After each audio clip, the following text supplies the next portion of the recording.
The story of கிராணி. இன்றைக்கி நம்ம கிராணியோட ஸ்டோரி தான் பார்க்க போகிறோம். வாங்க வீடியோக்குள்ளே போயிடலாம். கிராணி ஆரம்ப காலத்தில் ரொம்ப நல்லவளாக தான் இருக்கா. கிராண்ட்பாக்கும் கிராணிக்கும் ஆஞ்சலினா அப்படின்னு ஒரு பெண் குழந்தையும் பிறக்குது. அப்புறம் ஆஞ்சலினா வளர்ந்ததுக்கப்புறம் சென்ட்ரமேனுக்கும் ஆஞ்சலினாவுக்கும் திருமணம் நடந்து முடியுது. அப்புறம் அவங்களுக்கு சென்ட்ரலினா அப்படின்ற ஒரு பெண் குழந்தையும் பிறக்குது.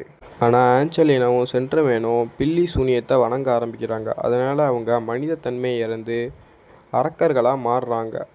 இந்த விஷயம் தெரிஞ்சவொடனே கிராணி அங்கே போய் பார்க்குறாங்க. அங்கே போய் பார்த்தா அவங்க 3 பேர் இறந்து கிடக்குறாங்க.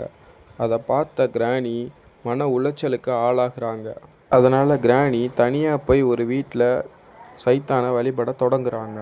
அப்புறம் கிராணி சைத்தானுக்கு ஏதாவது காணிக்கைகள் கொடுக்கறது மூலம் நம்ம குடும்பத்தை திரும்பி மீட்கலாம் அப்படின்னு தெரிஞ்சனால கிராணி அவங்க இருக்க காட்டில் யாராவது மனிதர்கள் வந்தாங்கன்னா சைத்தானுக்கு செலுத்த வேண்டிய காணிக்கை நாள் வர வரைய அவங்கள பிடிச்சிட்டு வந்து அடைச்சி வைக்க ஆரம்பிக்கிறாங்க.